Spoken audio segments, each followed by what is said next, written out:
Welcome in. I am Armando Castaneda, and I am here to talk to you today about two games that I have been soloing lately. And I want to compare them and give you guys some advice, tell you the differences, the similarities, so that if you are out there trying to figure out which one of these two to buy, you have all the information needed to make that decision.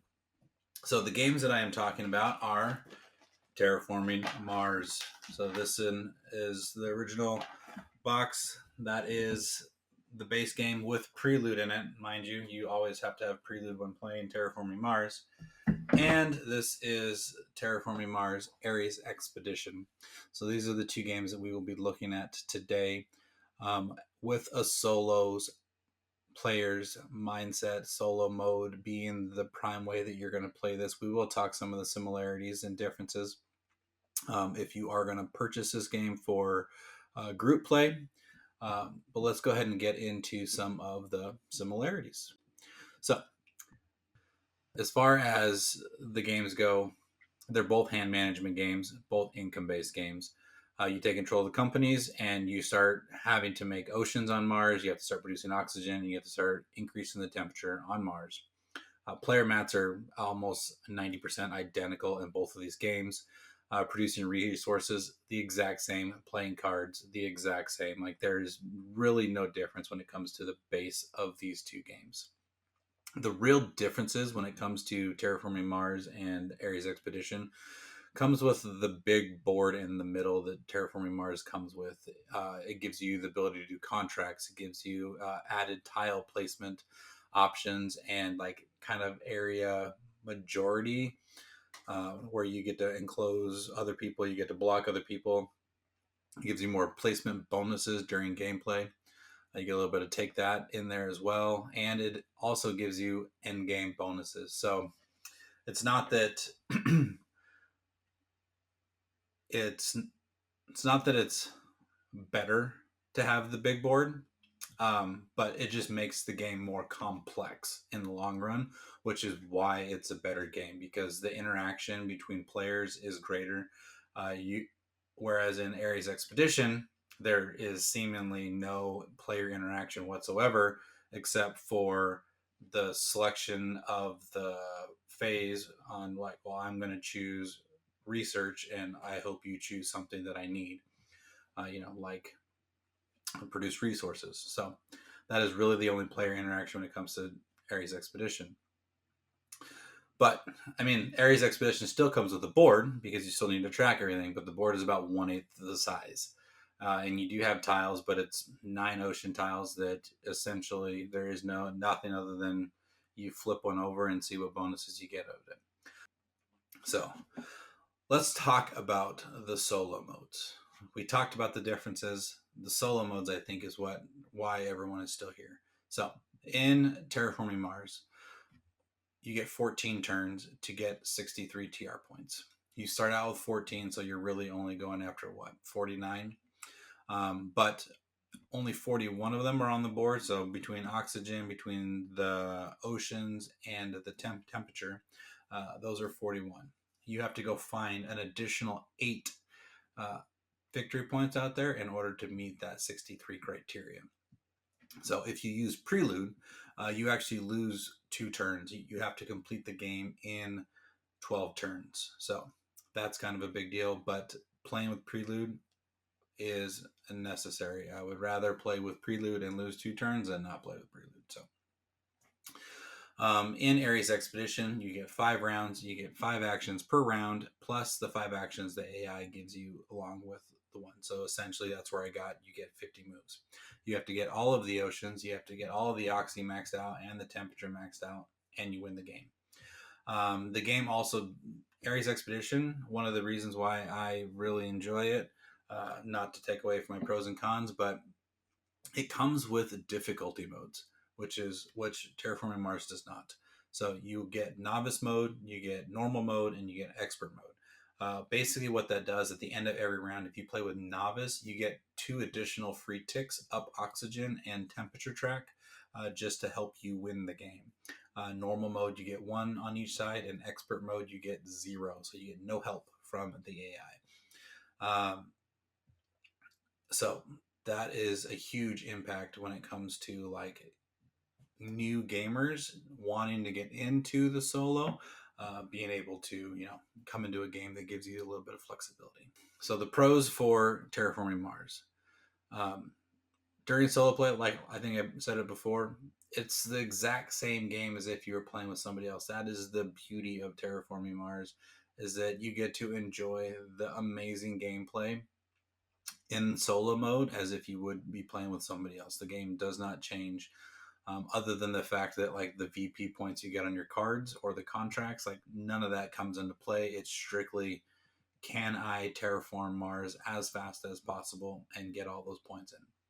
And then the gameplay, like every time I play this, it helps me get better with Terraforming Mars when I play with other people. So like me actually playing solo is more than just like me enjoying a game. It's me actually practicing and getting better at the game. So when I play with other people, like I feel more confident about what I'm doing. So that is like those are three big pros when it comes to the actual solo mode. As far as like the cons go for Terraforming Mars and like why I would lean away from like going out and buying this if I wasn't wanting to, or if you're trying to make that decision, um, in solo mode, it still takes me 90 minutes to play this game. I mean, even as an experienced gamer, like I've tried to go as fast as possible, but with the ability of me having to read, with me trying to do everything, like it's still a 90-minute game. That's with setup, that's with teardown. Like this game is still a massive game, a massive table presence. So like if you're playing on a small table, yeah, I wouldn't even consider Terraforming Mars, because the it takes up pretty much my whole dining room table when I try to play it with the big board, with as many cards as I have, with everything that I need. Because by the end of the day, I think I've played maybe 30 cards, so I have my engine in front of me that I have to have spread out. So there's just a lot going on when it comes to this. Focusing on the other 8 points, like that was one of the things that I didn't like, because I have lost because of poor card, draw. It's trying to find those cards that allow you to get extra TR, or trying to get enough money to go and pay for a city, because essentially to pay for cities, it's 25 MC. So if you're coming down to the end and you're using all that money to try to get that temperature up, or try to get your oxygen up, or try to use those last ones to get um, the oceans flipped, like trying to come out with more money to go and try to pay for cities to be put out there just so you can move your TR up, 1 point. Like it's really difficult. So uh, trying to find those cards during gameplay, you really cannot get rid of them. So finding those 8 extra points, it was kind of, I didn't really like that. So, um, but if you were also like, money should also be a factor when it comes to purchasing games. And one of the things that I always look at is, what is the cost of the game, and am I going to play it enough at the cost that I'm buying it at?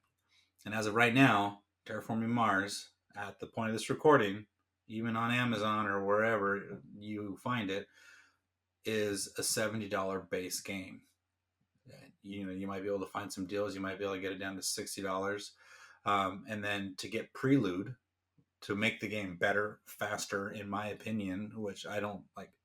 After having Prelude, I would never play Terraform Mars without it again. So that is another $25 investment just to improve the game. So that puts you almost at the $100 mark to get Terraforming Mars. Whereas right now, a pro for Ares Expedition is that the base price for Ares, I want to say it was $45. And when I looked at Amazon this morning, there was a sale and the game's going for like $28. So like you can find Ares Expedition much cheaper, a quarter of the price almost, and have just as much fun as Terraforming Mars. So the gameplay, on the other hand, I think I brought it up already. About 30 minutes is what it takes me to get through a game of Terraforming Mars Ares Expedition without anybody, without kids running around, jumping, screaming, everything like that. Like I can pretty much fly through a game in about 30 to 40 minutes. The difficulty modes that we talked about, love it. Like, if you want the ability to be able to change your experience, Ares Expedition is the only one that has that. Another thing is that I talked about how I did not like the trying to find those 8 extra points in Terraforming Mars. That is removed in Ares. The winning condition is only maxing out the 3 tracks. The other thing is the amount of space that this thing takes. Only having 25 actions, you don't typically have as many cards in play as you do with Terraforming Mars. The board is 1/8 the size. Like, the number of pieces are a lot smaller. Like, everything. If you're looking at something that's trying to fit on a smaller table, on a desk, on anything like that, Ares Expedition is the way to go. Especially if you're in a small apartment or anything, you can't go wrong with Ares Expedition. Some of the things that I did not like about Ares Expedition. I do not like not having control over what I get to do. And the AI, with me having to shuffle the 5 cards and hopefully I get something that I'm going to be able to use, like, that frustrates me, because essentially you have 25 turns that you get to dictate, and then you have 25, I hope that these are going to help me turns. Whatever I flip over, and I hope it helps. So I don't like that. I do like that. I wish that it was a lot like Terraforming Mars, where you just gave me, I get these 4 things to do them in order, and you can do them as many times as you'd like. Like, that's, I feel like at the end of the day, that's what it should have been. But, who am I to judge? So, the other thing that I do not like is that some of the you can't play the phase cards back to back. So, like, if I need resources, I can't just continue. Get me resources. Like, I can't do that. I can't play 2. Play a green card back to back. You have to continuously choose another phase. So that is really annoying. Whereas once again, Terraforming Mars, I can do whatever I want, however I want, however many times I want, until I'm done doing whatever I need to do. So, like, I like that freedom. I do not like being as constricted when it comes to Ares, because it really does make the game that much more challenging, and every move that you do feel that much more important.